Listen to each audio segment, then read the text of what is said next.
পদ্মার নিচে missile city এমন গোপন প্রকল্প বাস্তবায়ন করছে বাংলাদেশ, যা কল্পনাকেও হার মানায়। এই মিসাইল সিটি এমনভাবে তৈরি হচ্ছে যাতে শত্রুপক্ষের নজরদারি এড়িয়ে যে কোনো মুহূর্তে আক্রমণ চালানো যায়।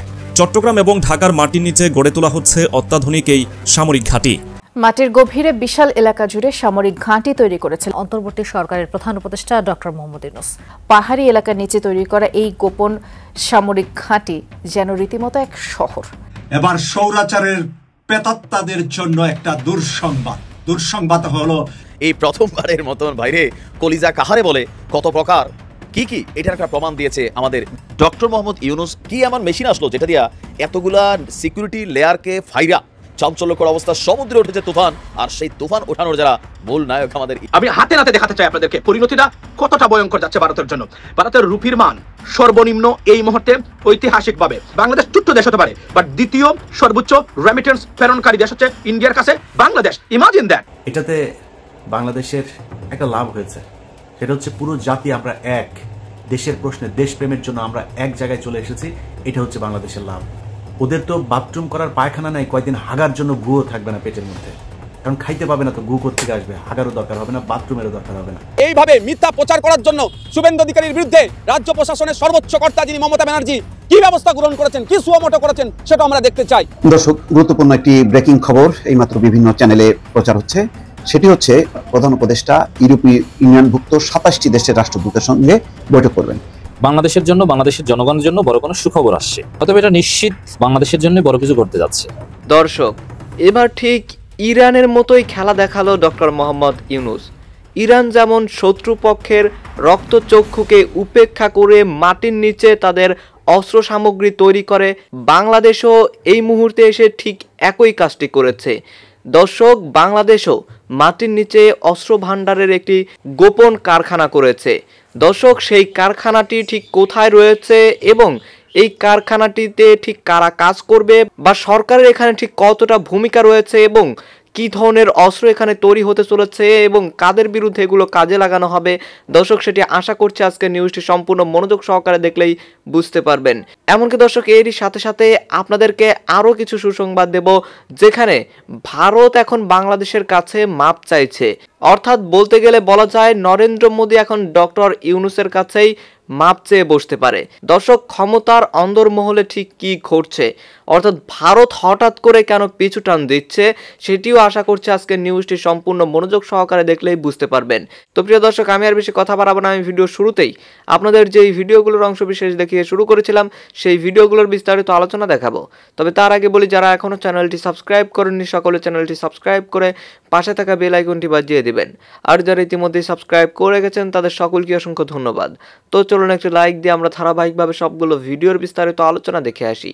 পদ্মার নিচে মিসাইল সিটি এমন গোপন প্রকল্প বাস্তবায়ন করছে বাংলাদেশ, যা কল্পনাকেও হার মানায়। শোনা যাচ্ছে এই মিসাইল সিটি এমনভাবে তৈরি হচ্ছে যাতে শত্রুপক্ষের নজরদারি এড়িয়ে যে কোনো মুহূর্তে আক্রমণ চালানো যায়। চট্টগ্রাম এবং ঢাকার মাটির নিচে গড়ে তোলা হচ্ছে অত্যাধুনিক এই সামরিক ঘাঁটি। ভারতের প্রতিরক্ষা মহলে এরই মধ্যে ছড়িয়েছে উদ্বেগ। পদ্মার নিচে এমন একটি সামরিক ঘাঁটি তৈরি করা হচ্ছে যা পুরোপুরি আন্ডারগ্রাউন্ড। এতে মজুদ থাকবে অত্যাধুনিক মিসাইল, কমান্ড সেন্টার এবং স্বয়ংক্রিয় লঞ্চ প্যাড। এই ঘাঁটি এমনভাবে পরিকল্পিত যা শত্রুর স্যাটেলাইট নজরদারি থেকে পুরোপুরি অদৃশ্য থাকবে। সেনাবাহিনীর দাবি, এই প্রকল্প বাংলাদেশের প্রতিরক্ষা ব্যবস্থাকে এক নতুন উচ্চতায় নিয়ে যাবে। চট্টগ্রাম অঞ্চলের ভূরাজনৈতিক গুরুত্বও এই প্রকল্পের একটি বড় কারণ। চট্টগ্রাম থেকে ভারতীয় 7 সিস্টার রাজ্যগুলো খুবই কাছাকাছি। এই অঞ্চলে সামরিক উপস্থিতি বাড়ানো মানে ভারতের নিরাপত্তার জন্য বড় চ্যালেঞ্জ তৈরি করা। বাংলাদেশের সামরিক সক্ষমতা বৃদ্ধির পেছনে তুরস্কের ভূমিকা গুরুত্বপূর্ণ। তুরস্কের রকেট সেন সংস্থা বাংলাদেশের জন্য উন্নত মিসাইল প্রযুক্তি সরবরাহ করছে, বিশেষ করে TRG-300 মিসাইল, যা 120 কিলোমিটার দূরের লক্ষ্যবস্তুতে আঘাত হানতে সক্ষম। তুরস্কের এই প্রযুক্তি শুধুমাত্র মিসাইল ক্ষেত্রেই সীমাবদ্ধ নয়, বাংলাদেশ আরও অত্যাধুনিক আগ্নেয়াস্ত্র, ড্রোন এবং প্রতিরক্ষা সরঞ্জাম ক্রয় করছে। বিশেষজ্ঞরা বলছেন, এই সহযোগিতা শুধু বাংলাদেশ তুরস্ক সম্পর্ককে আরও গভীর করবে না, বরং দক্ষিণ এশিয়ায় সামরিক ভারসাম্য বদলে দিতে পারে। বাংলাদেশের এই গোপন প্রকল্পের খবরে ভারতের প্রতিরক্ষা মহলে চাঞ্চল্য সৃষ্টি হয়েছে। ইতিমধ্যে ভারত তাদের গোয়েন্দা কার্যক্রম বাড়িয়েছে। সীমান্তবর্তী এলাকাগুলোতে মোতায়েন করা হয়েছে অত্যাধুনিক ড্রোন এবং স্যাটেলাইট সিস্টেম। ভারতীয় গোয়েন্দাদের মতে বাংলাদেশের এই প্রকল্প কেবল প্রতিরক্ষার জন্য নয়, এটি এমন একটি কৌশলগত চাল যা শত্রুকে চাপের মধ্যে রাখার জন্য তৈরি করা হয়েছে। চট্টগ্রামের অবস্থান ভারতের 7 সিস্টার রাজ্যগুলোর একদম কাছে। এই অঞ্চলে সামরিক ঘাঁটি স্থাপন করার অর্থ হল ভারতকে কৌশলগতভাবে চাপের মুখে ফেলা। বিশেষজ্ঞরা বলছেন, চট্টগ্রাম থেকে মিসাইল লঞ্চ করার সময়সীমা অত্যন্ত কম, ফলে যে কোনো আক্রমণ প্রতিহত করা ভারতের জন্য বড় চ্যালেঞ্জ হয়ে দাঁড়াবে। বাংলাদেশ সেনাবাহিনী তাদের কাঠামোতে বড় পরিবর্তন এনেছে। 4টি ভৌগোলিক কমান্ডে সেনাবাহিনীকে ভাগ করা হয়েছে। প্রতিটি কমান্ডের জন্য বিশেষায়িত মিসাইল ইউনিট রাখা হয়েছে। ঢাকা দেশের প্রশাসনিক কেন্দ্র, চট্টগ্রাম ভারতীয় সীমান্ত এবং বঙ্গোপসাগরের জন্য কৌশলগত অঞ্চল, রাজশাহী উত্তরবঙ্গের প্রতিরক্ষা, খুলনা দক্ষিণাঞ্চলের নিরাপত্তা এবং সামুদ্রিক প্রতিরক্ষা। এই কাঠামো শত্রুর পক্ষে অনুমান করা কঠিন করে তুলবে বাংলাদেশ কোথা থেকে আক্রমণ চালাবে। বাংলাদেশের এই পরিকল্পনার খবর পাওয়ার সঙ্গে সঙ্গেই ভারতের প্রতিরক্ষা বিভাগ তাদের সীমান্ত এলাকায় বিশেষ সতর্কতা জারি করেছে। অসম, পশ্চিমবঙ্গ এবং ত্রিপুরার মতো সীমান্তবর্তী অঞ্চলে মোতায়েন করা হচ্ছে অত্যাধুনিক কামিকাজে ড্রোন। ভারতীয় সেনা কর্মকর্তারা মনে করছেন, বাংলাদেশে গোপন সামরিক ঘাঁটি তৈরি হলে তা ভারতীয় সীমান্তে স্থায়ী হুমকি তৈরি করবে। বিশেষ করে চট্টগ্রাম থেকে মিসাইল ছুড়লে ভারতের উত্তর পূর্বাঞ্চল অল্প সময়ের মধ্যেই আঘাতের শিকার হতে পারে। বাংলাদেশের এই মিসাইল সিটি প্রকল্প কি কেবল প্রতিরক্ষার জন্য, নাকি এটি আক্রমণাত্মক প্রস্তুতির অংশ? সামরিক বিশ্লেষকরা বলছেন, এই প্রকল্পের মাধ্যমে বাংলাদেশ তার প্রতিরক্ষা ব্যবস্থাকে যেমন শক্তিশালী করছে, তেমনি কৌশলগত অবস্থানকে কাজে লাগিয়ে আঞ্চলিক শক্তি হিসেবে আত্মপ্রকাশ করতে চাচ্ছে। তুরস্কের সঙ্গে বাংলাদেশের ক্রমবর্ধমান সামরিক সম্পর্ক নিয়ে ভারতের উদ্বেগ ক্রমশ বাড়ছে। তবে বাংলাদেশের পক্ষ থেকে এই প্রকল্পের বিষয়ে কোনো আনুষ্ঠানিক ঘোষণা না আসায় এটি আরও রহস্যময় হয়ে উঠেছে। বাংলাদেশ ও ভারতের মধ্যে ঐতিহাসিকভাবে ঘনিষ্ঠ কূটনৈতিক এবং সাংস্কৃতিক সম্পর্ক থাকলেও সাম্প্রতিক সময়ে বিভিন্ন ইস্যুতে উত্তেজনা বৃদ্ধি পেয়েছে।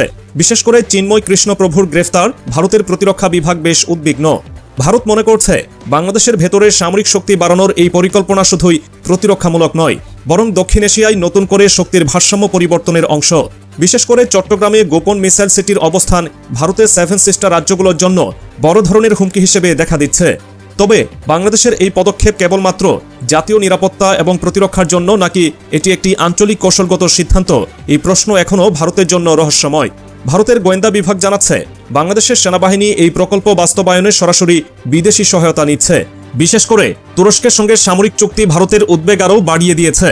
ভারত মনে করছে, যদি এই প্রকল্প সফলভাবে বাস্তবায়িত হয়, তবে এটি শুধু ভারতের সীমান্তেই নয়, গোটা দক্ষিণ এশিয়ার নিরাপত্তার প্রেক্ষাপটে নতুন উত্তেজনা সৃষ্টি করবে।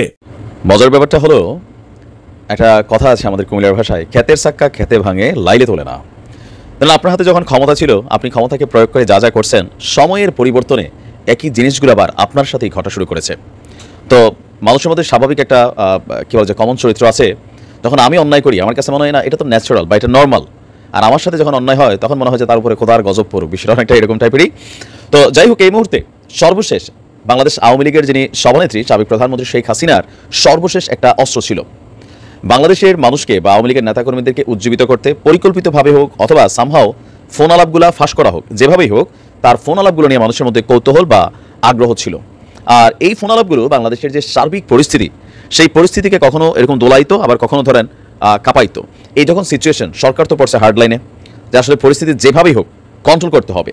কয়েকবার চেষ্টা করছে হয়তো ভারতের সাথে, আমরা দেখেছি ডক্টর মোহাম্মদ ইউনূস বলছে যে ভারতে শেখ হাসিনাকে চুপ থাকতে বলেন, তিনি তো চুপ থাকছেন না, বিভিন্ন জায়গায় বক্তব্য দিচ্ছেন। আর এই বক্তব্যগুলো বাংলাদেশের মূল স্ট্রিমিং যে মিডিয়া আছে, গণমাধ্যম আছে, ইউটিউব, ফেসবুকে প্রচারিত হতো। তো এখন দিন শেষে শেখ হাসিনার জন্য একদম ফাইনালি 16 ঘাটে আটকানোর জন্য নতুন সিদ্ধান্ত আসছে। তবে এই সিদ্ধান্তটা বিএনপির অনেক নেতাকর্মীদের বিরুদ্ধে ছিল, একসময় জামাতের জন্য ছিল। লাস্ট 15 বছরের অধিকাংশ সময় তারেক রহমানের কোনো বক্তব্য দেশের মিডিয়া প্রচার করে নাই, এখন ঢুকলেই জামাত আর বিএনপির বক্তব্য। তো এবার এই ফাঁদে শেখ হাসিনাকে আটকানো হয়েছে।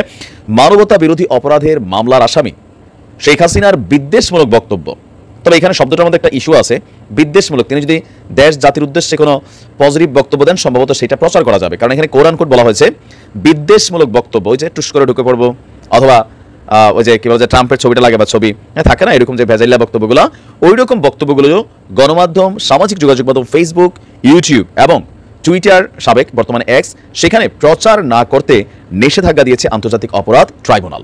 এটা আওয়ামী লীগের আমলে করা আন্তর্জাতিক অপরাধ ট্রাইব্যুনাল। তো আমাদের গতকালকে বিচারপতি গোলাম মুর্তজার নেতৃত্বাধীন 2 সদস্যের ট্রাইব্যুনাল প্রসিকিউশন টিমের আবেদনের প্রেক্ষিতে আপনার এই আদেশ দেওয়া হয়েছে। এছাড়া এই বিষয়ে মানে এই স্ট্রিমিং যেগুলো আছে বা মিডিয়া প্ল্যাটফর্ম, এগুলোকে যারা কন্ট্রোল করে সরকারের যে সেক্টর, সরকারের যথাযথ কর্তৃপক্ষকে অতি দ্রুত এই আদেশ বাস্তবায়ন করতে বলা হয়েছে।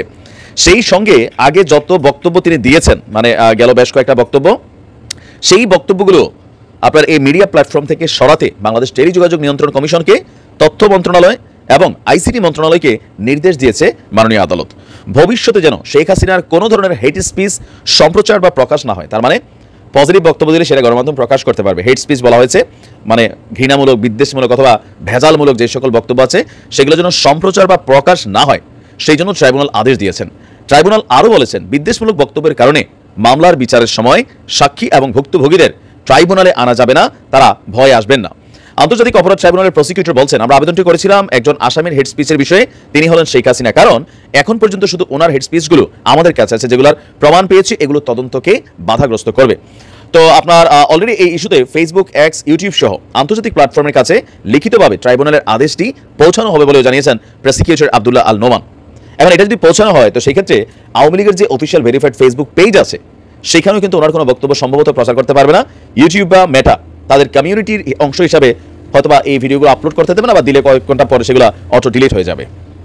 দৃশ্যপটটা জাস্ট হচ্ছে 6 মাস আগে পড়ে, মানে গেল 6 মাস আগে তারেক রহমানের কোনো বক্তব্য প্রচার করা, তারপর হচ্ছে জামাতের কোনো বক্তব্য প্রচার করা যেমন কষ্টসাধ্য দুঃসাধ্য ছিল, টেলিভিশন করে নাই, ঠিক সেম জিনিসটাই এখন শেখ হাসিনার জন্য সামনে চলে আসছে। দেখা যাক এখন আওয়ামী লীগ তাদের রাজনৈতিক কর্মকাণ্ড মিডিয়া প্ল্যাটফর্মে কিভাবে করেন। এটাতে বাংলাদেশের একটা লাভ হয়েছে, সেটা হচ্ছে পুরো জাতি আমরা এক, দেশের প্রশ্নে দেশপ্রেমের জন্য আমরা এক জায়গায় চলে এসেছি, এটা হচ্ছে বাংলাদেশের লাভ। আর ভারতের কিছু মূর্খ ধর্মান্ধ যেসব এই যে বিজেপি আরএসএস যেগুলো আছে, শুভেন্দু অধিকারী সহ যারা এসব করছে, ওদের তো বাথরুম করার পায়খানা নাই, কয়েকদিন হাগার জন্য গুও থাকবে না পেটের মধ্যে, কারণ খাইতে পাবে না তো গু কোত্থেকে আসবে, হাগারও দরকার হবে না, বাথরুমেরও দরকার হবে না। আমাদেরকে থ্রেট করা হচ্ছে, ট্রিটমেন্ট দিবে না, ওদের হোটেলে আমাদেরকে থাকতে দেবে না। আলহামদুলিল্লাহ, আমি খুব খুশি হয়েছি যে বাংলাদেশের মানুষ ওই দেশে ঘুরতে যাবে না, পাকিস্তানে ঘুরতে যাব। অনেক সুন্দর সুন্দর জায়গা আছে পাকিস্তানে, পোর্ট এন্ট্রি ভিসা নিয়ে যাবেন, এখানে কোনো ভিসা টিসা লাগবে না, ঢুকে যাবেন, ঘুরে টুরে চলে যাবেন, পাকিস্তানের ভাইয়েরা আপনাদেরকে আদর আপ্যায়ন করবে। সো পাকিস্তান যাবেন। যারা ব্লগ করেন, বিভিন্ন ইন্ডিয়ান জামা কাপড় নিয়ে করতেন, কসমেটিক্স নিয়ে করতেন, পাকিস্তানের জামা কাপড়ের মান অনেক ভালো, বিভিন্ন প্রোডাক্ট, বিভিন্ন ইলেকট্রিক সামগ্রী আমরা পাকিস্তান থেকে আনবো, ইন্ডিয়া থেকে আনবো না। আমি বাংলাদেশের যারা কিনা বিজনেস করেন তাদের কাছে অনুরোধ থাকবে পাকিস্তানের সাথে সম্পর্ক আরো সুদৃঢ় করার।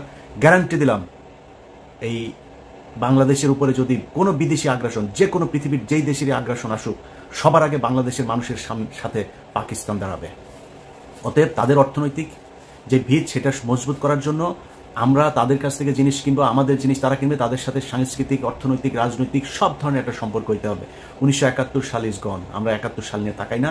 71 সালের মতো বাংলাদেশ পাকিস্তান জীবনে কোনোদিন আলাদা হবেও না। এটা একসাথ করার সময় ব্রিটিশদের চাল ছিল, একটার ওই মাথায় একটার এই মাথায়, সো এটা এমনিতেই আলটিমেটলি থাকতো না। আমরা এখনো এক হইতে চাই না, কিন্তু সম্পর্কটা মজবুত হইতে হবে। আমার দেশের কোনো সমস্যার জন্য যাতে পাকিস্তান তাদের পারমাণবিক অস্ত্র থেকে শুরু করে যা যা প্রয়োজন সেটা যাতে আমরা মনে করতে পারি এটা আমাদের, এবং ভারত সেটার জন্য যেন ভয় পায়, আমাদের সেই সম্পর্কটা তাদের সাথে থাকতে হবে। অতএব আমরা পাকিস্তান যাব। যারা চিকিৎসক, আপনাদের কাছে অনুরোধ, আমাদের এখন সবচেয়ে বড় সমস্যা যেটা আমরা মনে করছি, যে না পারতে অনেক মানুষকে ভারতে যেতে হয়। আপনাদের বাংলাদেশের চিকিৎসকদের কাছে হাত জোর করে অনুরোধ করছি, বাংলাদেশে অনেক খারাপ ডাক্তার আছে, অনেক খারাপ হাসপাতাল আছে, অনেক ভালো মানুষও আছে। অতএব ভালো মানুষ ডাক্তার যারা আছেন, ভালো মানুষ বিজনেসম্যান যারা আছেন, আপনাদের কাছে অনুরোধ, গাজীপুর, নারায়ণগঞ্জ, সাভার, অন্তত এইসব জায়গাগুলোতেও, বিভাগীয় শহর, এই জায়গাগুলোতে যদি বড় বড় কিছু ভালো ভালো হসপিটাল করেন, যেটার এই ডাকাতি করবে না, রিপোর্ট করার নামে, টেস্ট করার নামে মানুষের গলা কাটবে না, এরকম অন্তত সারা বাংলাদেশে 10 জন মানুষকে আপনারা নাই, 10 জন মানুষ 10টা জায়গায়, বিভাগীয় শহরগুলো সহ ঢাকার এই শহরতলি জায়গাগুলোতে কয়েকটা হাসপাতাল করেন। আমার বিশ্বাস বাংলাদেশের মানুষ এইখানে যদি ভালো ট্রিটমেন্ট পায় তাহলে বিদেশে যাবেন। আপনাদের কাছে অনুরোধ, ডাক্তারদেরকে এগিয়ে আসতে হবে। সো আপনারা এটার ব্যবস্থা নেন। আমার যতটুকু গ্রহণযোগ্যতা আছে, আমার যতটুকু পরিচিতি, আমার সোশ্যাল মিডিয়াতে যতটুকু মানুষের কাছে যেতে হয়, আমি আপনাদের এই হাসপাতাল করার জন্য যত প্রচারণা দরকার আমি আমার জায়গা থেকে করব। সবগুলো ক্ষেত্রে আমি আপনাদের সাথে থাকব। আপনাদের কাছে অনুরোধ, এই চিকিৎসা খাতটাকে একটু বাঁচান, বাংলাদেশের মানুষ যাতে আর ইন্ডিয়াতে চিকিৎসার জন্য যেতে না হয়। অতএব আমরা যেই অবস্থাটা দেখছি, এটাতে আমার বিশ্বাস ভারতের এখনো ক্ষতি হচ্ছে, সামনেও ক্ষতি হবে। কারণ আমাদের ভেতরে যে দেশপ্রেম, যে ভারত বিরোধী আমাদের যেই মানুষের ভেতরে একটা সেন্টিমেন্ট তৈরি হয়েছে, সেটাকে তারা আরো পোক্ত মজবুত করছে, শুধু একটা দল ছাড়া, সেটা হচ্ছে এই আওয়ামী লীগ। অতএব ওদের বাপের জন্ম হয়েছিল অবৈধভাবে, ওর বাপের হচ্ছে ইন্ডিয়ানরা, আর ওদের ভিতরে রক্তটাও ঢুকে আছে ওইটা। যত আওয়ামী লীগ যারা করে সবগুলি হচ্ছে গিয়া ওদের এই রক্ত হচ্ছে গিয়া, মানে ওরা সব জাউরা। এই জাউরাদেরকে কোনোদিন আপনি পাবেন না। এখনো পর্যন্ত তেনা পেঁচায়া পুচায়া ওদের গ্রুপগুলোতে আমার আগের প্রোগ্রামটা করেছি না, সেখানে আমি তো ওদের গ্রুপের মধ্যে ছিলাম।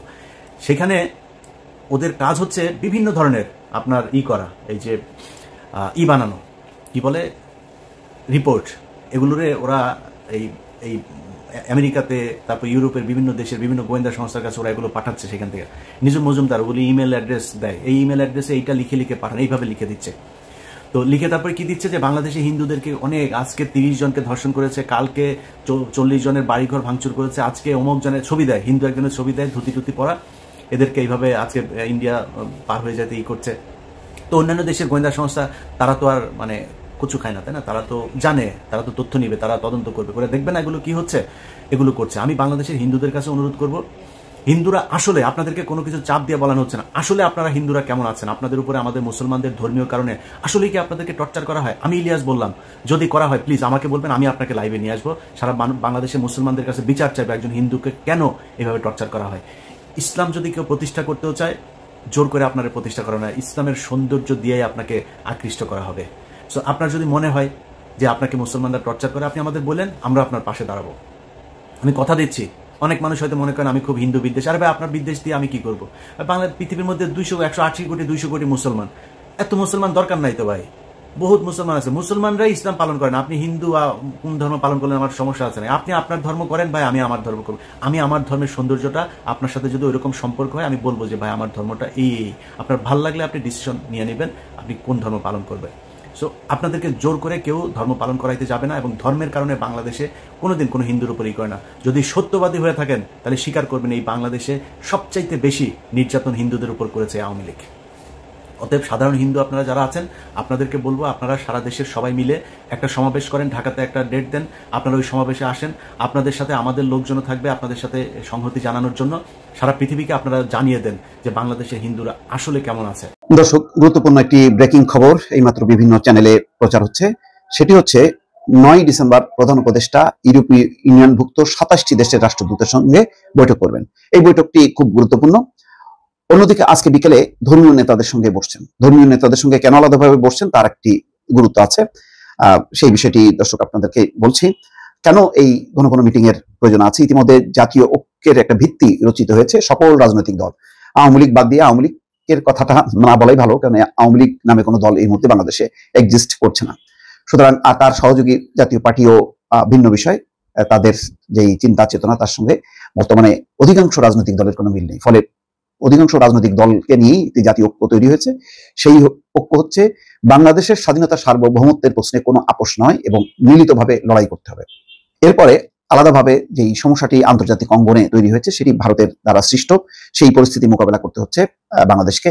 ইতিমধ্যে ব্রিটিশ হাই কমিশনার সারা কুককে ডেকে নিয়ে পররাষ্ট্র উপদেষ্টা তৌহিদ হোসেন তার অসন্তুষ্টি জানিয়েছেন যে ভারতের এই প্রোপাগান্ডার ভিত্তিতে ব্রিটিশ পার্লামেন্টে কিভাবে বাংলাদেশের বিরুদ্ধে বক্তব্য দেওয়া হয়, কিভাবে বলা হয় একটি দুটি বিচ্ছিন্ন ঘটনা নিয়ে যে বাংলাদেশের সংখ্যালঘুদের উপর অত্যাচার নির্যাতন হচ্ছে, এবং অধিকাংশ বহু ঘটনা আছে ফ্যাক্ট চেকের মাধ্যমে, যে স্ক্যানারের মধ্যে রিউমার স্ক্যানারের যে ফ্যাক্ট চেক, তাতে প্রমাণিত হয়েছে যে বিদ্বেষমূলক যে প্রচার চালাচ্ছে তার কোনো ভিত্তি নেই। অর্থাৎ ভারতীয় পতাকা মারানো অথবা সংখ্যালঘুদের ঘর বাড়িতে হামলা, সেগুলো একেবারেই ভুল। তো তারপরে যেহেতু উচ্চারিত হয়েছে, বাংলাদেশ তার অবস্থান ব্যাখ্যা করেছে। পররাষ্ট্র উপদেষ্টা তৌহিদ হোসেন সারা কুককে পরিষ্কারভাবে জানিয়েছেন সরকারের অসন্তোষের কথা। তো যুক্তরাজ্য ছাড়াও যেই ইউরোপীয় ইউনিয়নভুক্ত যে দেশগুলো আছে সেই দেশগুলোকে একটি ব্রিফিং দিতে চান প্রধান উপদেষ্টা ডক্টর মোহাম্মদ ইউনূস, এবং পরিষ্কারভাবে বলতে চান যে বাংলাদেশে কোনো ধর্মীয় ভেদাভেদ নেই, কোনো সম্প্রদায় জাতিগত ভেদাভেদ নেই, সবাই বাংলাদেশী, এবং যারাই লক্ষ্যবস্তু করবে কোনো ধর্মকে বা কোনো গোষ্ঠীকে, তাদের বিরুদ্ধে প্রচলিত আইন অনুযায়ী ব্যবস্থা নেওয়া হবে। এই ক্ষেত্রে কে হিন্দু কে মুসলিম সেটা কোনো বিবেচ্য বিষয় হবে না। সম্ভবত সেই বিষয়টি খুব জোরালোভাবে তিনি তুলে ধরবেন, এবং একই সঙ্গে যে এই ধরনের অপপ্রচার যেসব বিষয় নিয়ে হচ্ছে তার ব্যাখ্যা তিনি দেবেন, যে সবই নিয়ম মাফিক আইন মাফিক চলছে। বাংলাদেশের সাম্প্রদায়িক গোষ্ঠীকে উস্কানি দিয়ে সমাবেশ করে একটি পরিস্থিতি তৈরি করার যে চেষ্টা, সেই চেষ্টার পেছনে যে চিন্ময় দাসের মানে ইন্ধন আছে, এবং তার প্রেক্ষিতেই আইনগত ব্যবস্থা নেওয়া হয়েছে, এবং এটা প্রচলিত আইন অনুযায়ী বাংলাদেশ সরকার স্টেপ নিতে পারে, এই কথাটি পরিষ্কারভাবে ডক্টর মোহাম্মদ ইউনূস সম্ভবত জানাবেন। অন্যদিকে ধর্মীয় নেতাদেরকে নিয়ে কেন বসতে হচ্ছে? ভারতের একটি প্রচার হচ্ছে বাংলাদেশে যে 5ই আগস্ট পট পরিবর্তনের পর বাংলাদেশ মৌলবাদ এবং উগ্রবাদে ছেয়ে গেছে, জঙ্গিদের তৎপরতা বেড়ে গেছে, ফলে ধর্মীয় নেতারা যাতে উগ্রতা পরিহার করে বাংলাদেশ যে একটি সহনশীল দেশ, বাংলাদেশ যে সব সম্প্রদায়ের দেশ, সেই বিষয়টি ধর্মীয় নেতারা প্রচার করবেন এবং ধর্মীয় নেতারা তাদের যেই জনগোষ্ঠী তাদের সমর্থকদেরকে নিয়ন্ত্রণ করবেন, বোঝাবেন যে ভারতের ফাঁদে পা দেওয়া যাবে না, এবং সেটা যদি পা দেওয়া হয় তাহলে আন্তর্জাতিকভাবে বাংলাদেশ আরো বেকায়দায় পড়বে। সম্ভবত এই বিষয়টি শেয়ার করবেন এবং ধর্মীয় নেতাদের বক্তব্য জানতে চাইবেন। ধর্মীয় নেতারাও নিশ্চয়ই সেই বিষয়টি প্রধান উপদেষ্টাকে বলবেন যে তারা কোন দৃষ্টিভঙ্গি পোষণ করেন, ফলে কোনো দিক থেকে যাতে বাংলাদেশকে নিয়ে খেলতে না পারে কেউ, সেই বিষয়টির ব্যাপারে সতর্কতা লক্ষ্যেই এই ধর্মীয় নেতাদেরকে নিয়ে আলাদাভাবে ডক্টর মোহাম্মদ ইউনূস বসছেন এবং সোমবার 9 ডিসেম্বর ইউরোপকে পরিষ্কারভাবে জানাবে বাংলাদেশের দৃষ্টিভঙ্গি। দর্শক, আমি আশা করছি আপনারা সকলেই অত্যন্ত মনোযোগ সহকারে সবগুলো ভিডিও দেখেছেন। এমনকি দর্শক, যদি এই ভিডিওগুলো সম্পর্কে আপনাদের কোনো মতামত থেকে থাকে তাহলে তো অবশ্যই জানাবেন। দর্শক, নিউজটি শেষ করছি এখানেই, ফিরছি পরবর্তী নিউজে নতুন কোনো টপিকে। আল্লাহ হাফেজ।